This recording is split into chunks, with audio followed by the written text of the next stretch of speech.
Hi, okay, so today's topic is anorexia nervosa. So anorexia actually means not hungry or lack of hunger. And I would like to say that that is a misnomer. That's sort of an inappropriate word for the disorder because the people that I've worked uh, with who've had anorexia nervosa, they're actually pretty hungry. And the topic of food is pretty common. We talk about food a lot. So it's kind of a misnomer, but they call it anorexia anyway because they are not eating.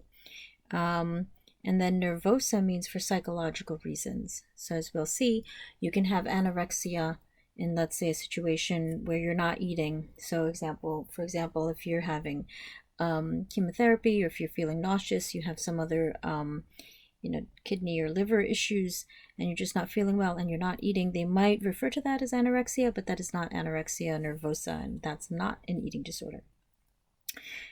So again, nervosa means that you are not eating for psychological purposes. Anorexia meaning not eating, and nervosa from the reference to psychological disorders. Okay, so we have criterion A. Again, this is from the DSM-5. We've got significantly low body weight. So you have a significantly low body weight. So one of the ways to find out if you have a significantly low body weight is you could Google your BMI. Okay, so if you Google BMI calculator, BMI stands for Body Mass Index. So if you Google BMI calculator, you'll get your choice of a few, and you put in your height and you put in your weight, and then they'll give you a BMI. Just be very careful. Take this with a grain of salt. You have to consider how you might get a high BMI, for example, if you have a lot of muscle. Muscle weighs more than fat. And also, there's some argument that it shouldn't be across ages. But it so far as I can see, there's a couple of BMI calculators that do take older age into account, but not all of them do. So anyway, if you Google or if you calculate your own BMI and you find that you are in disagreement with what they say, know that there are others who are also in disagreement. But for research purposes, because we need to have an objective measure of body weight, of the lowness of body weight, they do look at the BMI. Okay, so you have significantly low body weight, and you also have restriction of intake. Okay, so restriction of intake. Okay, so it's not only that you have low body weight, it's also that you're not eating so that you can have that low body weight. Okay. Okay, criterion B. Here's another reference to the psychological aspect of it, of anorexia nervosa. You've got an intense fear of gaining weight. So you have an intense fear of gaining weight. So, for example, this would not be the person who is just, very, very skinny. Okay, so they're very skinny. They're just genetically born that way. They try to gain weight, but they can't. They eat completely normally, and they just have the appearance of being underweight. That is not what we're talking about here. Anorexia nervosa has to be coupled with the intense fear of gaining weight. So somebody who's already underweight, and on top of that, they fear gaining weight. Okay, so I just also wanted to give you a couple of hi Bella, a couple of BMI examples. So BMI, usually the healthy range will be about 19 to 24. And then here's some examples of BMIs that would meet criteria for anorexia nervosa. So 5'8" at 120 pounds, that would be a BMI of 18, and that would meet criteria for anorexia. And of course, like all of these celebrities and models and whatever, they say that they're 5'8" and they're 110 pounds. Well, that's not healthy. 5'10" at 120 pounds also obviously would be a BMI of 17. We've got 5 feet at 85 pounds would be a BMI of 16.6. We have 5'4" at 110 pounds would be a BMI of 18.9. So that's almost No, actually the last one, 5'4" at 110 pounds, 18.9, that's, you're still healthy, I would say, but if that person keeps going lower, then they're going to start meeting criteria for anorexia. Okay, criterion C you can meet in one of three ways. The first way that you can meet that is disturbance in the way in which body weight or shape is experienced. Okay, so the disturbance in the way in which your body weight or shape is experienced.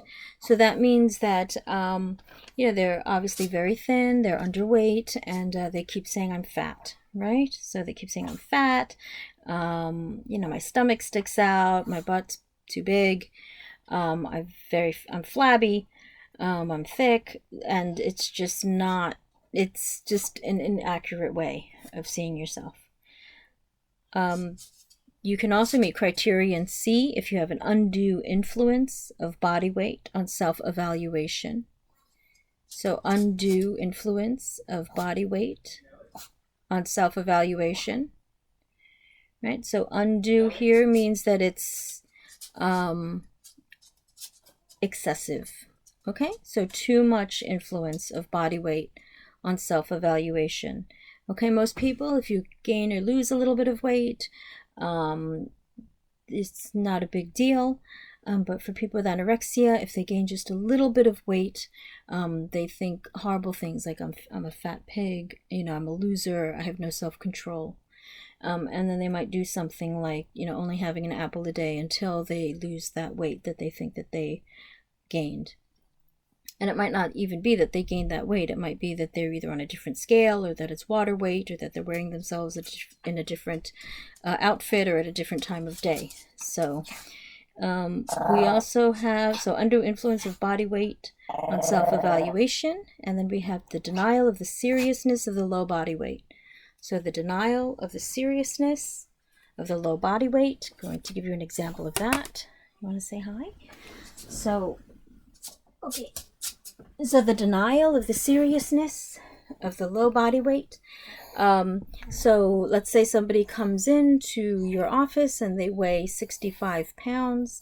Obviously that's going to be an emergency situation, and they're telling you that they don't want to talk about their weight, everything is fine, but they want to complain about their boyfriend. Okay, so that would be an example that would definitely meet that particular criteria of the denial of the seriousness of the low body weight. Now, in the DSM-4 TR that came out in 1994, they used to have something called amenorrhea, which was the loss of 3 consecutive menstrual periods, but they've taken that out because they found that wasn't a meaningful symptom. It didn't tell anything about the patient or the person with anorexia. So in the DSM-5, it's been taken out. So those are the criterion that you need. Further considerations is that you specify. Okay, so you need to specify if it's a restricting type or binge purging type of anorexia. So you specify if it's a restricting type of anorexia, meaning that basically not all that you do, but the main way that you get your weight low is that you restrict your calories. So that's restricting type. Versus binge purging type means that you're also binging, so you're eating a little bit of food. It never gets to be too much with anorexia, but you're eating a bit of food and then you're throwing it up. So that's binge purging. Okay, considerations for anorexia nervosa. Just a couple of things. Okay, so we've got an increase in the West in 1960s, in the Western countries in the 1960s. This is very interesting if you were to take a look at the culture and the cultural shift in the 1960s. If you take a look at the 1950s, right before it, we had Marilyn Monroe, who people say was a size 12, a very voluptuous look. And in the 1960s, you had more women entering the workforce, a different media image of what attractive woman or what femininity would be. So we had someone named Twiggy, who was popular in the 1960s, very, very low body weight. And it was cultural.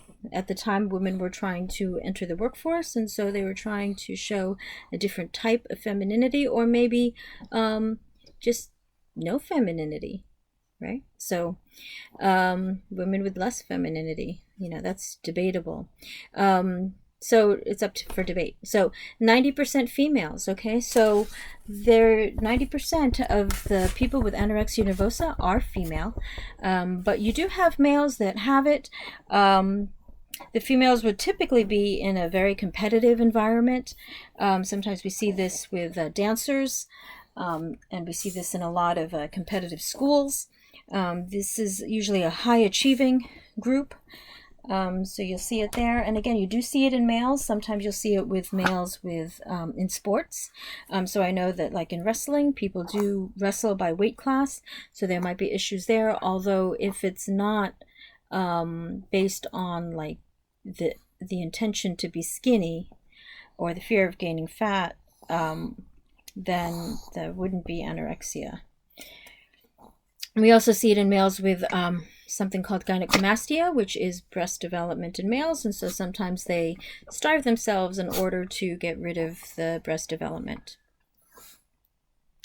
Okay, one of the important considerations for anorexia nervosa, it has the highest death rate of any psychological disorder, including depression.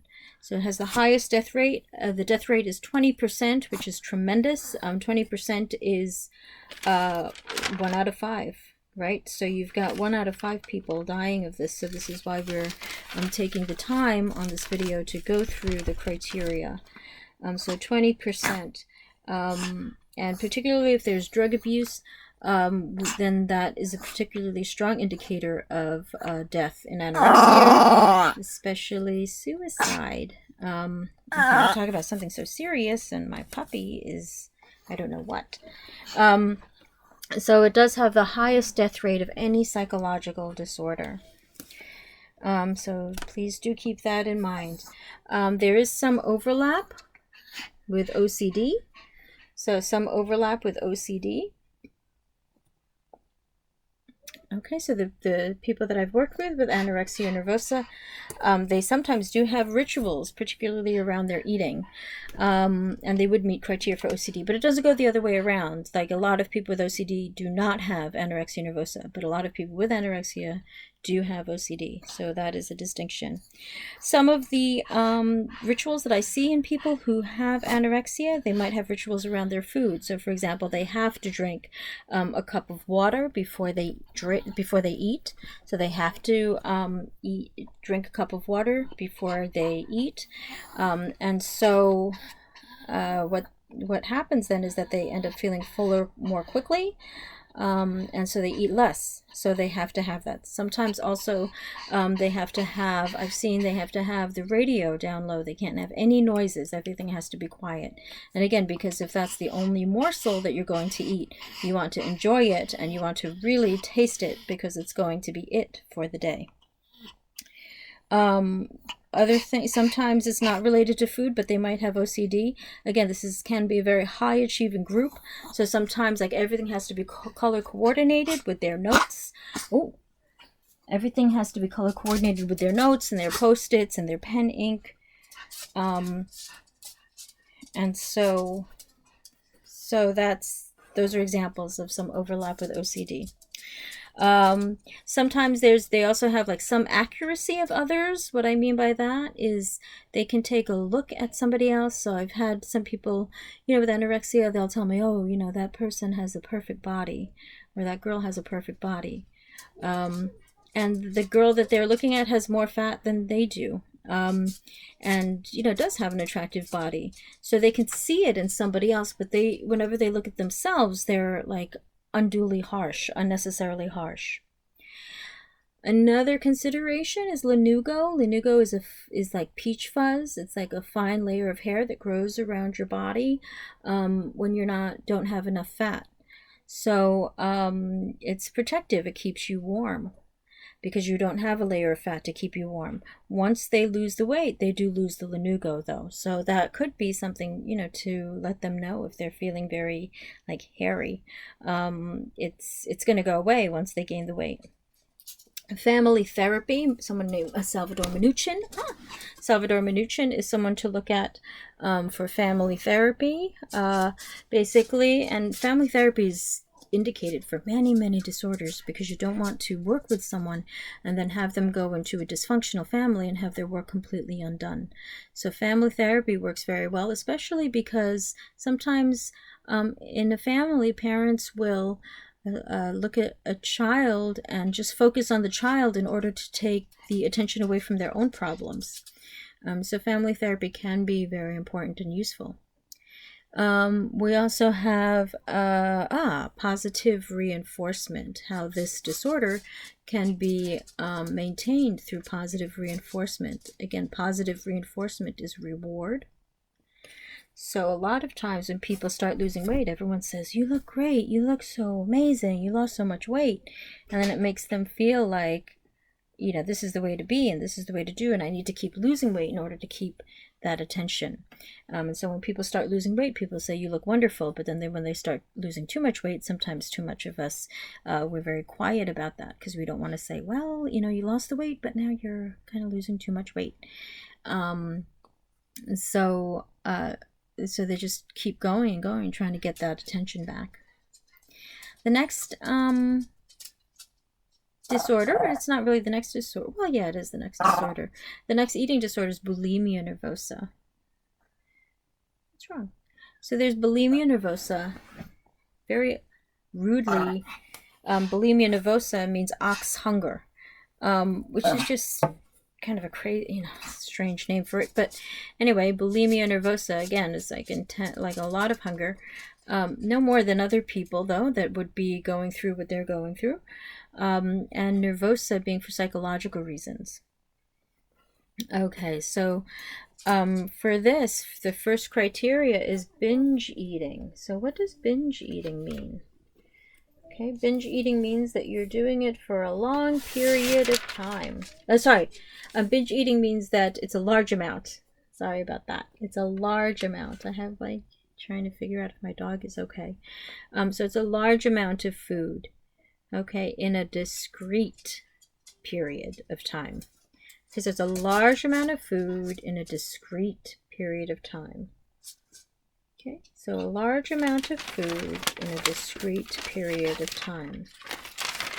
Okay, so what would you think is a large amount of food? A large amount of food, here's some examples. If someone were to have one small cake, one candy bar, 1 liter of Coke, and a half gallon of milk. Okay, so that would be considered a large amount of food. There's smaller binges than that too, but I'm just trying to give you sort of a bigger binge so you get the idea. Another example of a binge would be a 5-pound bag of M&Ms, a Ben & Jerry's ice cream in that container, the usual container, and then 3 glasses of milk. When I look through examples of binges, I often do see milk. Part of the reason why is because it coats the throat and it coats the stomach, so that when they vomit, there's a little bit of protection around their throat. For a discrete period of time, the DSM-5s and the one before it as well says 2 hours. So discrete period of time is 2 hours. When I speak to people about their binges, it's usually much less than that. It's much more rapid. But yes, it would be less than 2 hours. So I'm just looking for, yes, here's my slide. Okay, so and my puppy kind of walked over it. Number 2 is a lack of control. Okay, so you're also feeling a lack of control. So this is not something like you're in a hot dog eating contest, you really want to eat, or it's Thanksgiving and you keep going back to the table and you're totally fine with it and you really want to eat. This is somebody who just pulls things out of the refrigerator and keeps wanting, keeps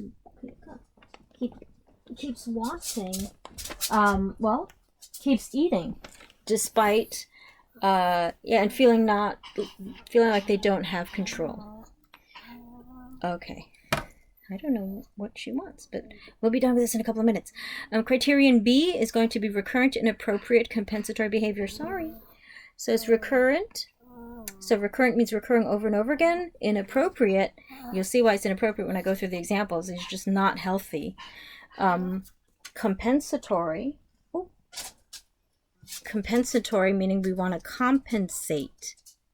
We want to compensate for all that we just ate. So we're going to do something unhealthy to ourselves to compensate or make up for the fact that we ate this large amount of food. Behavior. So it's inappropriate, recurrent, inappropriate, compensatory behavior. So here are our examples. We've got vomiting. So vomiting, again, that's not going to be healthy for you. We've got diuretics, which are pills that make you pee. Laxatives, which are pills, or, you know, they can come in other forms. Laxative, something that makes you poo. And then excessive or very punishing exercise. Okay, so those are inappropriate compensatory behaviors. Okay, criterion C is that these inappropriate compensatory behaviors and the binge eating occur once a week for a period of 3 months. Okay, there is a segment of the population that does experiment with it, and if it's less than 3 months, they consider it passing. Okay, so they've done some research to show that that 3-month period sort of demarcates who's going to be more chronic from the people who will not be. Some considerations are that it's not anorexia nervosa. Okay, so bulimia nervosa will not be anorexia nervosa. If they're underweight, the criterion is going to be, the diagnosis will be anorexia nervosa binge purging subtype.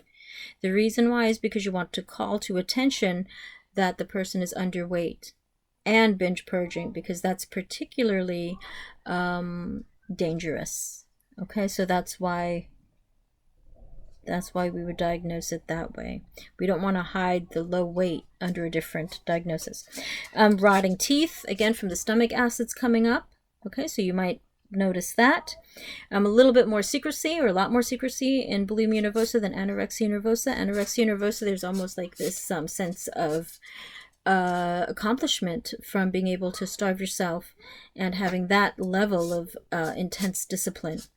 Whereas people with bulimia nervosa, it's a less stable experience. It's sort of a very emotional roller coaster type of experience.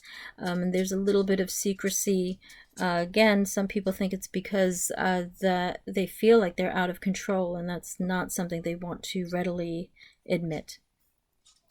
And then, of course, you have the electrolyte imbalances. So electrolyte imbalances. So your body makes electrolytes, or you have electrolytes in your body, and they help your body to function, right? They help your heart to beat, for example.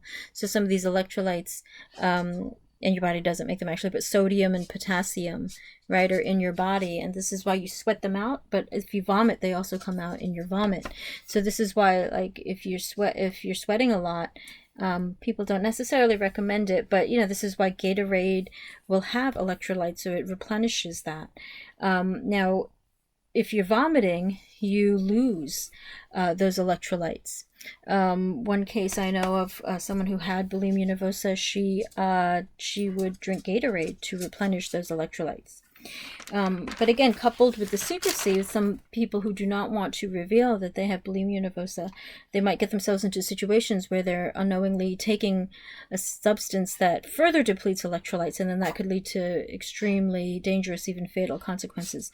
So there was the case of somebody who was in a lithium trial, and as is characteristic of bulimia nervosa, she didn't let the researchers know that she